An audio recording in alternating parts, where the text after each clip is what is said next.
So, Super Bowl 50, half a century worth of Super Bowls, and in a game pitting um, aging legend and a rising superstar, and two very difficult defenses, we got a game that was unbelievably forgettable. I mean, I can't name you three offensive plays that worked.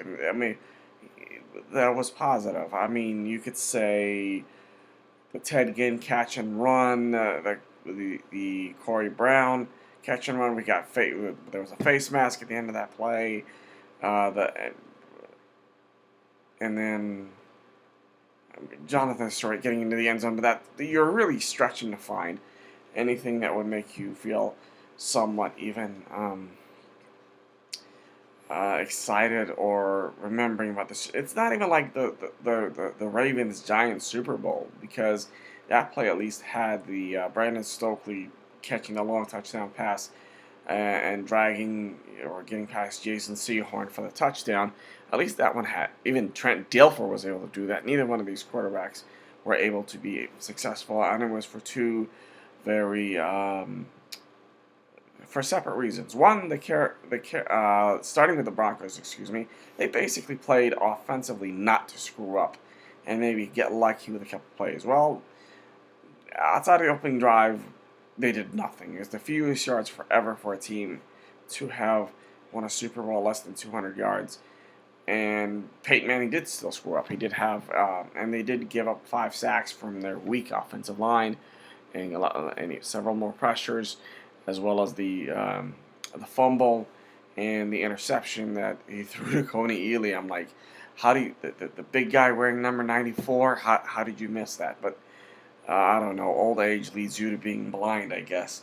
But the Carolina Panthers was for another reason. The entire year when they were playing, anyone who knew anything about football or knew anything about the players that they had brought in would have known that they had a weak offensive line and weak wide receivers. But for for 5 months, basically, they outperformed what they were deep in their heart and deep in their hearts. And at the worst possible moment, they decided to reveal their true character, and boy, wasn't very good. I think Mike Rummers and Michael Orr might need some sort of psychological help. They may need to spend time with a shrink, because they were awful, and then the drop passes and everything. Which leads me to, after the game, the very predictable reactions, because there was nothing to talk about this game other than Von Miller having an out-of-body experience and the surprisingly shocking play by the Carolina Panthers offensive unit, starting the offensive line. Cam Newton did the whole "I'm moping, I'm sad, and then just got up and left.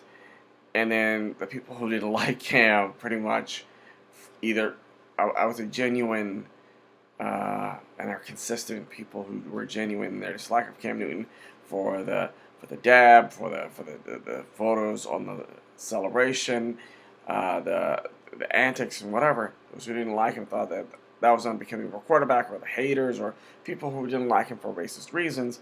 They pretty much had a field day, and the those in his camp who were either genuinely being critical of what they saw as unfair, prejudiced comments, or in a more telling way,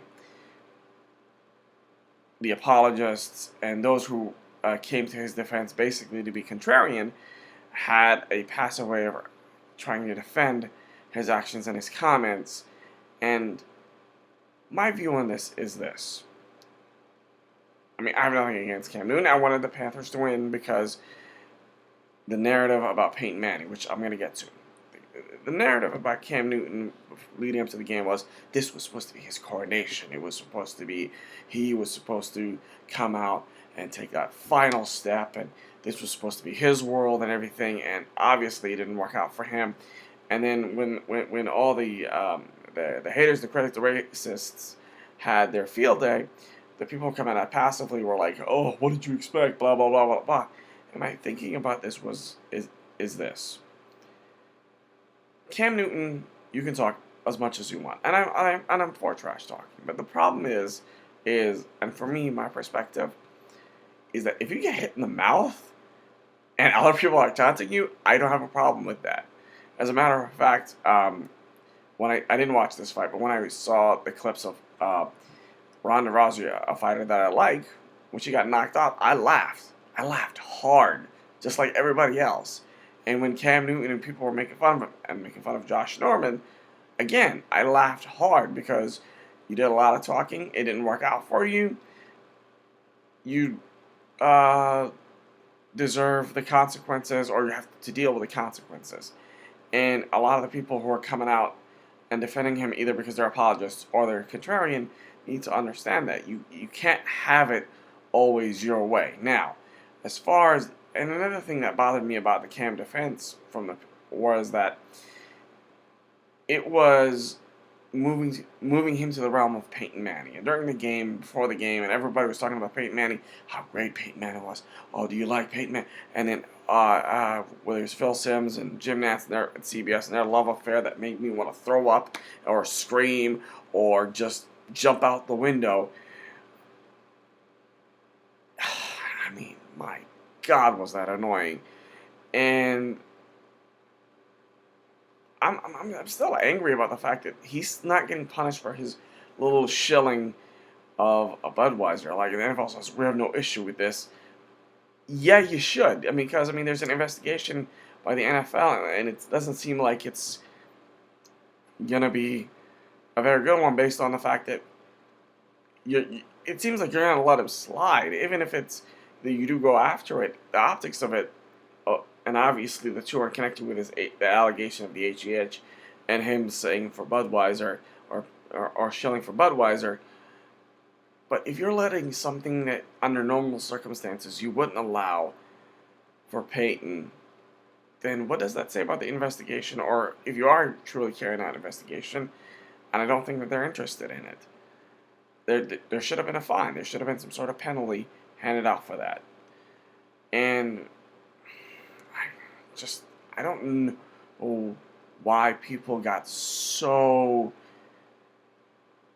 over dramatic in his praise of Peyton Manning when he clearly wasn't the guy, and he wasn't clearly the reason why they're going to win. Again, this is the Broncos defense Super Bowl win, and that they should be given credit, but I don't think nobody's going to remember this, and unfortunately it's going to get whitewashed into Peyton's got 2 Super Bowls, and it's like, oh, forget it. He outplayed Rex Grossman, and the other one, his defense dominated because the Carolina Panthers, for the most part, the supporting players decided to play like Cinderella, and it struck midnight, and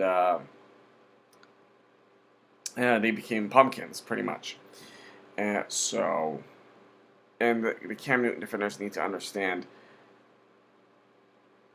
this cannot continue to be the case where no matter what he does, it's always his way. It can never always be just someone's way. You have to realize that with great success and the actions and the bravado, that when you get hit, again, you get hit in the mouth, you should have no problem people laughing about him. I laugh. I laugh. Join me in laughing. Join me in celebrating him. But don't pretend like, oh, it's unfair, because it's 100% fair. Finally, I cannot wait for the season next year to start up, because probably we're going to get a rematch of these two teams week 1. The Panthers are currently scheduled to go to Denver. I wouldn't be surprised to see it be the first game of the season in Denver. All right, so let me know what you think, and everybody have a good day for the Tuesday take.